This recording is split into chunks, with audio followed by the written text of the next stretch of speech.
Seal guild छोड़ने के बाद उन तीनों ने वू चेन द्वारा खोले गए स्थानिक मार्ग से यात्रा की और उन्होंने जहां कबीले तक पहुंचने में ज़्यादा समय नहीं लगा। जो नहरा तुम वापस आ गए। जंग जोन को देखकर फ्रेड सेंट जिंग और अन्य लोग उसका स्वागत करने के लिए तेजी से आगे बढ़े। तुम्हें रुकसीन होना चाहिए, मैं जहांजुआन की माँ हूँ। क्या तुम मुझे याद करते हो? हम लुआओ कबीले में एक दूसरे से मिले थे, लेकिन तुम वास्तव में आपके साथ ज़्यादा बात करने का मौका नहीं मिला था। क्या हमें साथ में घूमना चाहिए? उस युवा महिला को देखकर जिसे उसका बेटा अपने साथ लाया था। सेंट मेगा की आंखें उत्साह में इतनी चमक उठी कि ऐसा लगा जैसे उनमें से चिंगारी उड़ जाएगी। लुआ पृथ्वी उषा इतनी गर्मजोशी से स्वागत करने की आदि नहीं थी कि उसका चेहरा तेजी से चमक उठा। उसे समझ नहीं आ रहा था कि उसे कैसी प्रतिक्रिया देनी चाहिए। वह मदद के लिए विपिन के पास पहुंच गई। उसके संकट संकेत के जवाब में विपिन ने उसकी दुर्दशा के प्रति अनभिज्ञता व्यक्त करते हुए अपनी नजरें फेर लीं। वह सोर्ड सेंट जिंग ने वू चैन की ओर इशारा किया और पूछा। उसने अपनी आंखों से देखा था कि बजाज कबीले में वह किशोर लड़का कितना शक्तिशाली था। यदि यह संभव होता तो उन्हें ऐसा क्षमता वाले विशेषज्ञ से परिचित होना और उनके साथ अंतर्दृष्टि का व्यापार करने में बहुत खुशी होती। उसका नाम वूचैन है और वह पृथ्वी उषा की सेवा कर रहा है, विपिन ने परिचय दिया। इससे पहले कि सेंट जिंग एक शब्द कह सके, बगल से एक घृणित आवाज सुनाई दी। सेवा कर रहा है, वह एक नौकर है। मैं समझ गया।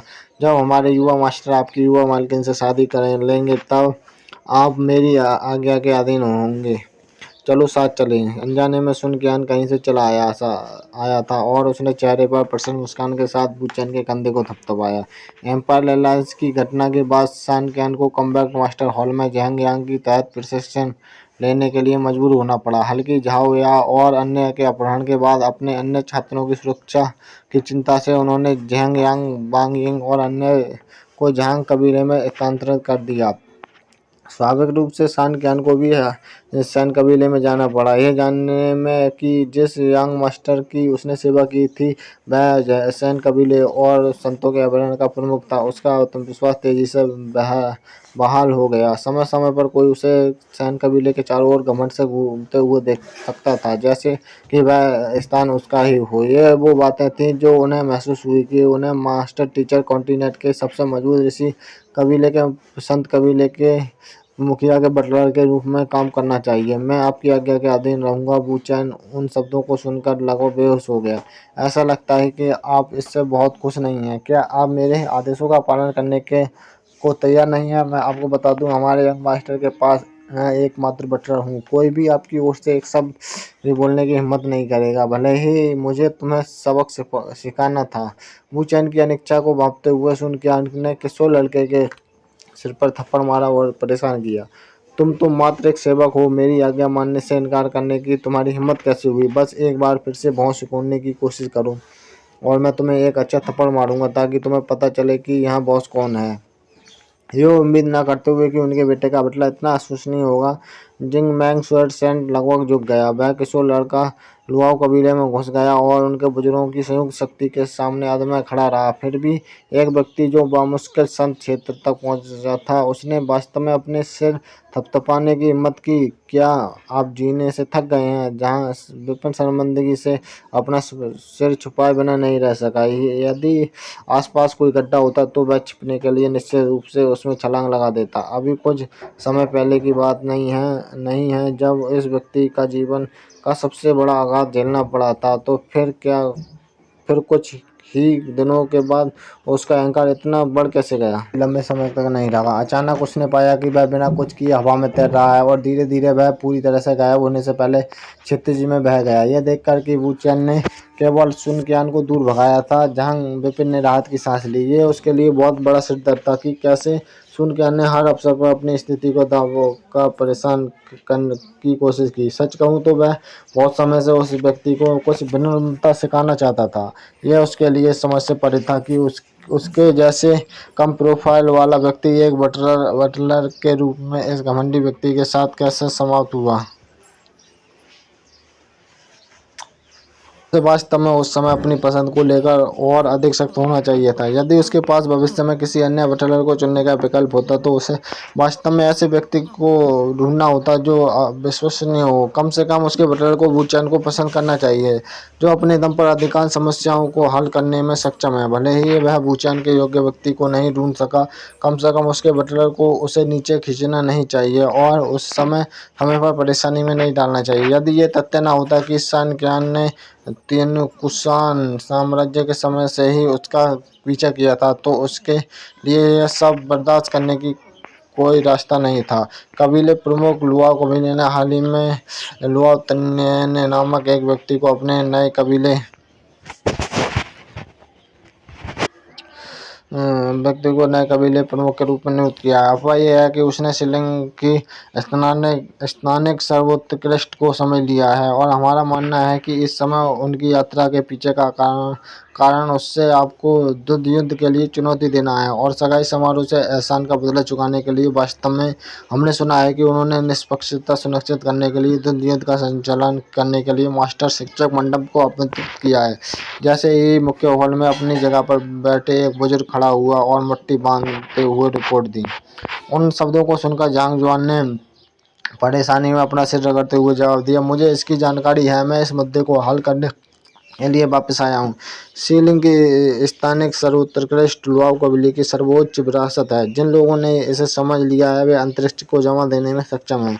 किसी को पूरी तरह से असहाय बना देता है, यहाँ तक कि हमें भी इस समय की किसी चीज़ से निपटने में परेशानी होगी। जुआन एरा आपको होना होगा सावधान, सर सन जिंग ने चिंतित होकर सलाह दी। विपिन और लुआओ बजाज कबीले पिछले कुछ वर्षों में सैन कबीले और बजाज कबीले पिछले कुछ वर्षों में एक दूसरे के अपेक्षाकृत करीब रहे थे, इसलिए वे बजाज कबीले की ताकत से अच्छी तरह वाकिफ थे। एक बार जब एक कृषक ने सीलिंग की स्थानिक सर्वोत्कृष्टता को समझ लिया तो महाद्वीप के शीर्ष पर पहुंचने से पहले यह केवल समय की बात थी। उनका बेटा अपनी शक्तिशाली वर्ग में लगभग अजय हो सकता था, लेकिन इतनी क्षमता वाले प्रतिद्वंदी पर विजय पाने उसके लिए अभी भी मुश्किल होगा। सगाई समारोह रद्द होने से बजाज कबीले को पहले ही एक बार अपमानित किया जा चुका है। ये देखते हुए कि उन्होंने इस समय सार्वजनिक रूप से हमें चुनौती देने की हिम्मत कैसे की, ये संभावना है कि वे जीत के प्रति आश्वस्त हैं। हमारे सैन कबीले के पास लुआओ तन्याओं पर कोई रिकॉर्ड नहीं है, लेकिन हमें अभी खबर मिली है कि वह दार्शनिकों के 100 विद्यालयों के विशेषज्ञों को हराने में कामयाब रहा। जिस बुजुर्ग ने अभी अभी बात की थी उसने गंभीर रूप से कहा, उसने दार्शनिकों के 100 विद्यालयों के विशेषज्ञों को हरा दिया। लोगों को उस समूह ने अतः दुख को दिखाया। तलवार सेंट मेगा ने बहुत चढ़ाते हुए पूछा, ऐसा लगता है जैसे दार्शनिकों के 100 स्कूलों ने विरासत के दिव्य ताबीज को दांव पर लगाकर बजाज कबीले को द्वंद्व युद्ध के लिए चुनौती दी है। लुआओ कबीले एक नुकसानदेह स्थिति में थे जब लुआओ तन्या अचानक कहीं से प्रकट हुआ और उन्हें हरा दिया। अतीत में उनके घनिष्ठ संबंधों के कारण वे एक दूसरे पर नजर रखते थे। इसके अलावा बजाज कबीले ने भी इस खबर को छिपाने का कोई प्रयास नहीं किया। इस पर सैन कबीले में खुफिया जानकारी प्राप्त करने के प्रभारी बुजुर्ग को मामले की जानकारी होने में ज़्यादा समय नहीं लगा। कॉन्गची की विरासत में मिलने के बाद 100 स्कूल ऑफ फिलोसफर्स अपने शक्ति वर्ग में लगभग अजय कौशल रखते हैं, यहाँ तक कि द्वंद्व युद्ध के महारथियों को भी उन्हें बस में करने में परेशानी होगी।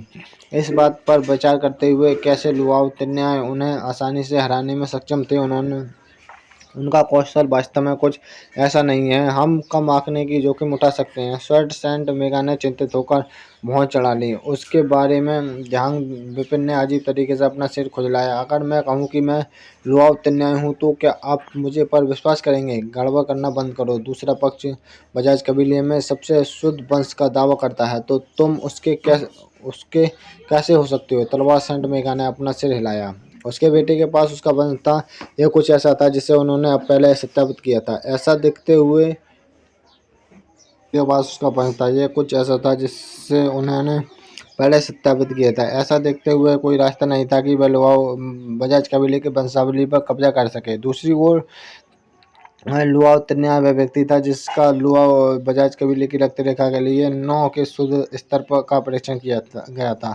ऐसा देखते हुए ऐसा कोई रास्ता नहीं था कि वे दोनों एक ही व्यक्ति हो सकते हों। विपिन अवाक रह गया। उसने पहले ही उन्हें सच बता दिया था, लेकिन किसी ने उस पर विश्वास क्यों नहीं किया।